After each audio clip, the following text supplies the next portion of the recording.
What's going on, guys? It's Jimmy here. We're already starting to see some problems, some new problems, because of the Fed raising interest rates, how high they are.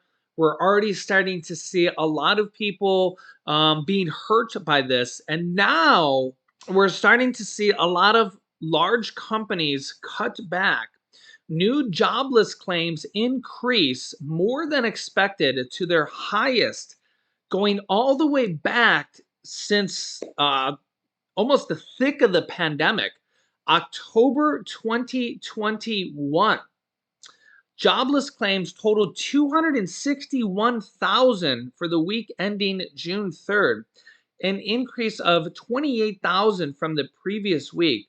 The total was well ahead of the Dow Jones estimate, 235,000, and was the highest weekly rate since October 30th, 2021. The report comes less than a week ahead of the next Federal Reserve meeting. And here's where the information gets really interesting. The Labor Department did not cite any specific factors. All right, go figure, right? Which was an increase of 5% from the previous week. Here's what I want to show you, though. A total of 1.635 million people were receiving jobless benefits through May 20th, up from 1.28 million people from a year ago, an increase of 27.4%. So from a year ago, we now have 27% more people on jobless benefits from a year ago. That is very, very significant. That's almost 400,000 more people on jobless benefits right now than a year ago. And we're supposed to be coming out of the pandemic. Things are supposed to be getting better, right? As we're moving farther and farther away from the pandemic, right? But actually, what we're seeing is the opposite is happening. If you watched my Costco video, you know this. If you watched my Walmart video, we're seeing this happen.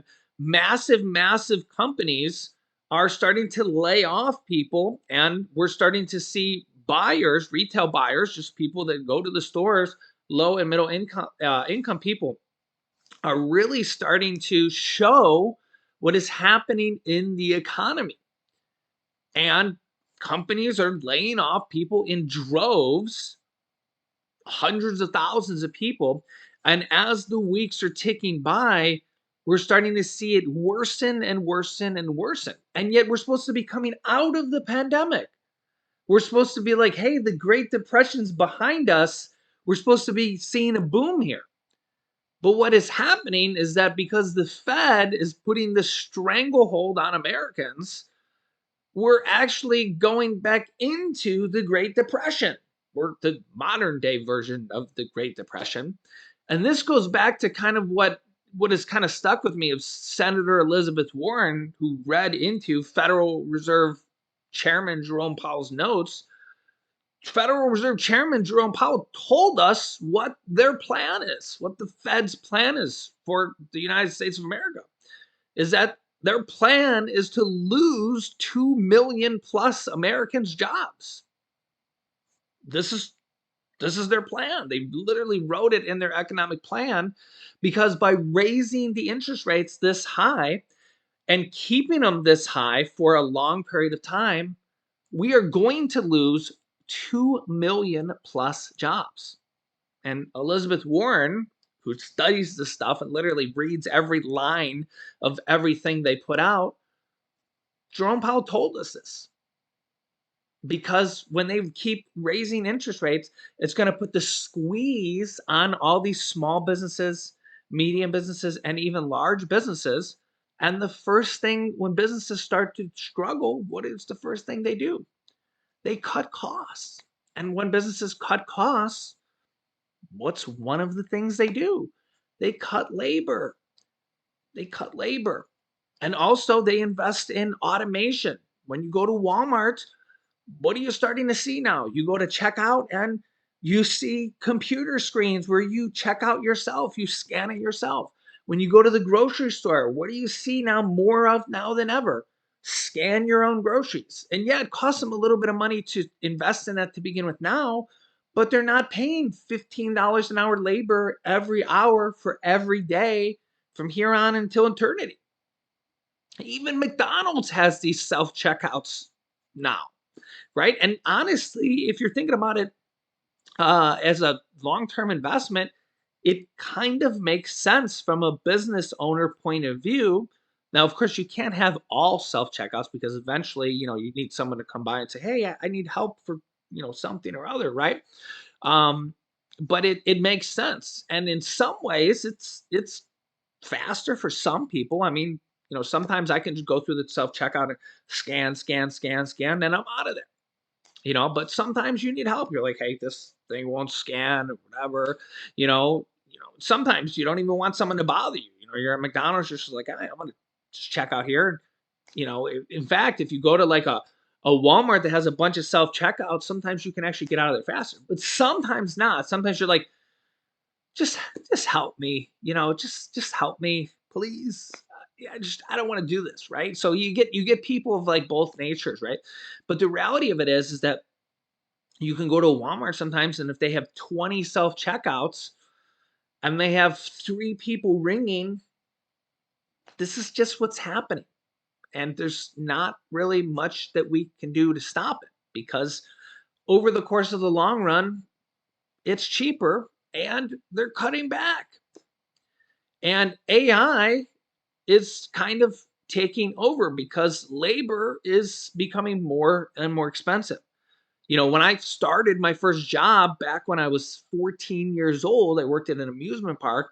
My minimum wage was $4.25 an hour. In fact, let me know down below in the comments, what was your first hourly wage when you worked? Was it less than that? Was it more than that? Please comment down below. Let me know what your first hourly wage was. Now, I mean, the federal minimum wage is still 7.25, I think, but almost hardly anybody actually gets paid 7.25. I mean, Walmart and Amazon, who are the two largest employers here in the United States, are largely, I think their average hourly wage is around $15 an hour for new hires. For new hires. Now, some places they hire for a little bit less than that, but that's their average hourly starting wage, 15. So that's like double the minimum wage. And a lot of that's because they can't hire for lower than that in a lot of places. It's just that the market's competitive because I mean, if they were going to pay you 7.25, you could just go somewhere else to, Target or the other stores next door and get a lot more, right? Kohl's or CVS or wherever, right? So it's just they can't hire workers for cheaper than that. So because kind of the market demand is just is more money than that. They can't hire labor for cheaper.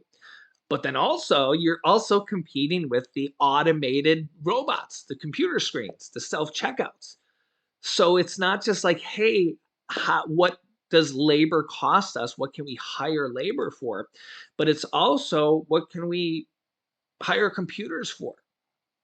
And this is not a new thing. This goes all the way back to the assembly line of think about Ford and the assembly line when back, 100 years ago, actually at this point, when they created the assembly line, and then they were, doing that, and they had some rudimentary machines that helped do that.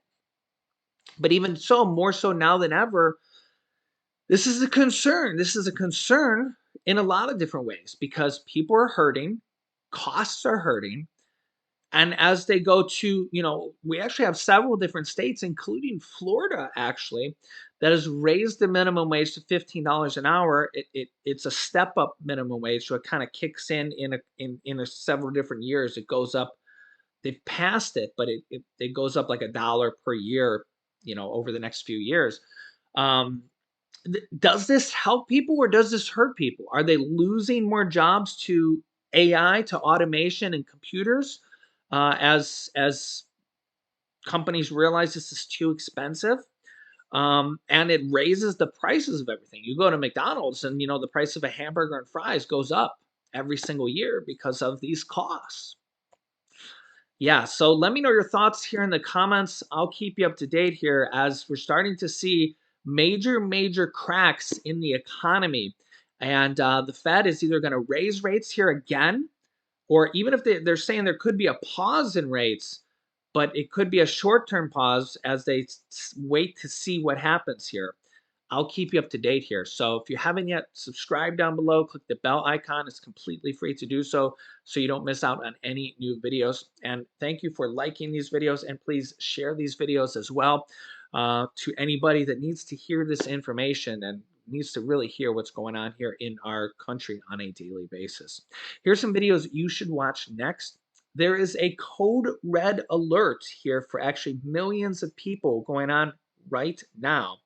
And your money might not be safe if you use PayPal, Venmo, or Cash Apps, or anybody you know does in this video. So click on one of those videos next. Thanks for watching, guys, and I'll see you in the next video.